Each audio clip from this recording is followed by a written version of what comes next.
the secret of your life.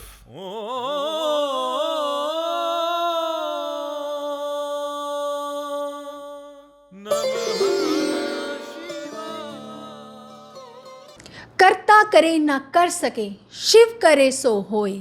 तीन लोक नौ खंड में शिव से बड़ा ना कोई। ओम नमः शिवाय। मैं Shifali secret of your life program में आपका तहे दिल से स्वागत करती हूँ। एक बार फिर से आपके सामने हाजिर हैं। सावन का महीना 16 जुलाई से स्टार्ट होने जा रहा है। भोले शंकर तो बहुत भोले हैं, तो हमारी समस्याओं का समाधान जो है, क्या भोले शंकर पर हम कुछ भी अर्पण करें तो हमारी समस्याओं का समाधान हो सकता है? तो जानते हैं प्रोफेसर गुरदीप बड़ा साहब से। तो पहले स्वागत कर लेते हैं प्रोफेसर साहब। ओम नमः शिवाय। नमस्कार। ओम नमः शिवाय शिवाली जी। ओम नमः शिवाय गुरुजी। प्रोफेसर साहब, 16 जुलाई से सावन का महीना स्टार्ट होने जा रहा है। कहते हैं कि भोले शंकर जी तो बहुत भोले हैं, तो बड़ी जल्दी प्रसन्न हो जाते हैं। भोले शंकर पर हम कौन सी चीज़ ऐसी अर्पण करें कि हमारी समस्याओं का समाधान हो जाए? प्रोफेसर साहब, हमें डिटेल में जानकारी चाहिए कि सावन के महीने में हमें किन चीज़ों का परहेज़ करना है और कौन सी चीज़ें अर्पण करनी है। शिफाली जी, सावन के महीने की बात आई, शिव की बात आई। वैसे तो वही करते हैं सब कुछ। ये जो बरसात होती, कहते हैं उनके बिना पत्ता नहीं हिलता। आप बाहर पेड़ों के ऊपर देखिए, पत्ते हिल रहे हैं। अगर भगवान की मर्जी ना हो ना, तो ये पत्ते नहीं हिलेंगे। हवा चलाएगा नहीं तो पत्ते कैसे हिलेंगे? तो ये सावन का महीना जब आता है ना, बहुत महत्व होता है इसका। ये सावन के महीने में कौन कौन सी राशियों के ऊपर बुरा प्रभाव पड़ेगा, कौन कौन सी राशियों के ऊपर अच्छा प्रभाव पड़ेगा, महंगाई बढ़ेगी या नहीं बढ़ेगी, बहुत ज़्यादा फ़र्क पड़ता है सावन के महीने में। तो लेकिन मैं बताऊंगा, कोशिश करना जिसकी महंगाई बढ़ने वाली वो पहले से ख़रीद लेना। जो मैं हिदायत दूंगा वो ज़रूर करना, क्योंकि सावन का महीना एक ऐसा महीना है जिसमें आपकी इच्छाओं की पूर्ति होती है। जब आप पंचामृत चढ़ाते हो, पंचामृत लोगों का मानना है कि गंगा जल नहीं होता, भी सावन के महीने में पंचामृत में गंगा जल जरूर डलता है जी। ये बहुत बारीकियां हैं, पता नहीं लोगों को कैसे समझाया जाए, किस किस को समझाऊं मैं। कई दफ़ा तो मैं जब भी बातें बोलता हूँ, जब पूरी बातें बताने लगूँ तो वो एपिसोड पूरा हो जाता है। तो इसलिए सावन के महीने में जो पंचामृत बनाना है, आपने गंगा जल जरूर डालना है जी। प्रोफेसर, जो पंचामृत होता है उसमें दूध, दही, घी, शक्कर, शहद होता है, तो क्या चीज़ स्किप करनी है? तो शक्कर में पहले से ही जो शहद होता है पहले से ही मीठा होता है, तो गंगा जल डाल दीजिए शक्कर की बजाय। तो जब आप गंगा जल डालते हो, आपको पता है कांवड़ भी इसी महीने में ही आते हैं, तो वो गंगा जल लेके आते हैं, फिर चढ़ाते हैं शिव के ऊपर। तो आपको गंगा जल जरूर चढ़ाना चाहिए अगर अपनी मनोकामना पूर्ण करना चाहते हो। शिफाली जी, गंगा ज्ञान है। गंगा जी के पास बैठ के ज्ञान मिलता है। अयोध्या वैराग है, वहाँ बैठ के बुद्धि तेज हो जाती है, वैराग्य में जाता है। कहते हैं ज्ञान और वैराग्य किसके बेटे हैं? हाँ, बेटे हैं भक्ति के। तो भक्ति जो होती है वही तो फिर काशी में भक्ति कीजिए आप। तो सबसे बड़ी चीज़ ये है कि आपने करना क्या है। भांग धतूरा तो चढ़ता ही है, बेलपत्र तो चढ़ते ही, सबको पता ही है। भांग धतूरा, बेलपत्र और आपने पंचामृत चढ़ाओगे तो आपकी जो मनोकामना पूरी हो जाएगी। सावन के महीने में इन चीज़ों का दान क्या करना है? जब भी कोई नया फल आता है तो उसका दान करना जरूरी होता है। सावन के महीने में आप फल दान कर सकते हो, वह शिवलिंग के आगे रख सकते हो। कहते दक्षिणा जरूर देनी चाहिए। जो ब्राह्मण पंडित जो भी आप अपनी कमाई करते हो, अगर दक्षिणा देते हो तो लक्ष्मी दक्षिणा देने से ही आती है। देखिए, मैंने पहले रील भी बनाई थी। लक्ष्मी जी 3 बहनें हैं, जैसे कि दरिद्रता, दक्षिणा और लक्ष्मी जी। तो एक बहन हर घर में होती है, तो आपको पता होना चाहिए कौन सी बहन को रखना है। भी दरिद्रता को अगर दूर भगाना चाहते हो तो सफाई रखिए, कपड़े इधर उधर मत फेंकिए, चप्पलें इधर उधर मत फेंकिए। आप अपने पूरे घर को सजा के रखिए, साफ़ सुथरा, खुशबू आनी चाहिए, अगरबत्ती लगा के रखिए। और कभी भी लड़ाई क्लेश घर में ना हो, दरिद्रता कभी नहीं रहती, वो भाग जाती है।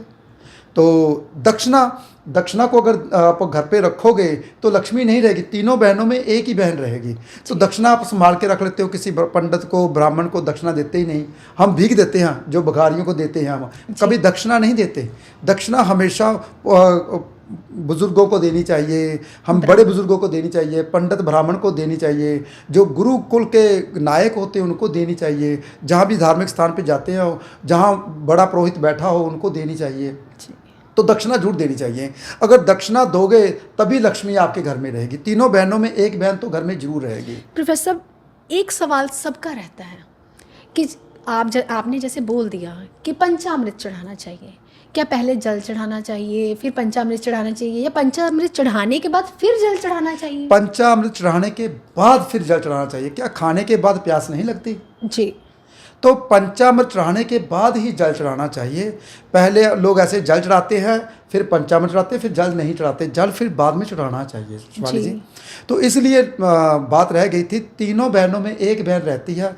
आपको निर्णय करना है कि आपने कौन सी बहन को रखना है, दरिद्रता को, दक्षिणा को या लक्ष्मी को। दक्षिणा हमेशा देते रहिए आप। अगर देते रहोगे तो लक्ष्मी आपके घर में हमेशा रहेगी। तो साफ़ सफाई जरूर घर पे रखनी चाहिए। और सावन का महीना आता है तो कीड़ पतंगा जो होता है, कहते हैं ना, मैंने एक पॉडकास्ट भी किया था, उस पहले जो किया था उसमें मैंने बताया था कि भूत प्रेतों का यहाँ पे क्या होती है, गति होती है। वो कीड़े पतंगे के रूप में आते हैं। फिर शिवरात्रि की रात को उनका उद्धार होता है। कीट पतंगों में फिर वो मनुष्य योनि में आते हैं। देखिए ये सर्कल चलता रहता है। शेफाली जी, अगर मैं बात करूँ ना रामायण की, तो रामायण में 100 करोड़ श्लोक थे जी। 100 करोड़। वो किसकी रामायण थी जी? शिव की। वो भोले बाबा की रामायण थी, शिव की रामायण थी। उसमें 33,3333 जो श्लोक थे, उसने क्या किया, तीनों को बांट दिए, देवताओं को, ऋषियों को और मानव को। तो सब में अपने अपने श्लोक तो ले लिए, लेकिन एक श्लोक बच गया था जिसमें कहते थे, उसमें भी 32 अक्षर थे। तो उसने फिर 10-10 सबको बांट दिए भोले शंकर ने। फिर 2 रह गए, उन्होंने नहीं दिए, कहते ये 2 मैं ही रखूंगा। वो कौन से थे जी? राम। तो राम का नाम उन्होंने नहीं दिया, वो अपने कंठ में रख लिया। तभी तो उन्होंने कालकूट का जहर अपने कंठ में रखा, क्योंकि वहां पर तो राम का नाम था, तो जहर क्या चीज कर सकते, नीलकंठ बन गए। तो देखिए ये जो पहले की रामायण कितनी, वो तो मिलती नहीं, वो तो अलोप हो गई। अलोप नहीं हुई। देवताओं की रामायण अलग से है, राक्षसों की रामायण अलग से, और हमारी रामायण अलग है। तो देखिए रामायण के तो 24,000 श्लोक हैं। हम सबको तो यही पता है कि प्रोफेसर की रामायण एक तरह की है। रामायण अलग अलग तरह की है। किसी में तो कई तो रामायण ऐसी है, तो देखिए इंडोनेशिया आप जाते हो, थाईलैंड जाते हो, वहाँ भी समुद्र मंथन की फोटो लगा रखी है, उनकी रामायण अलग से है। तो ये जो मैं, चलो वहाँ पे अगर मैं बहुत सारी बातें कहूँगा तो लोगों के मत अलग अलग है, मतभेद हो जाता है, सच्चाई जी, बहुत सारी लैंग्वेज में लिखी गई है ये रामायण, लिखी गई रामायण।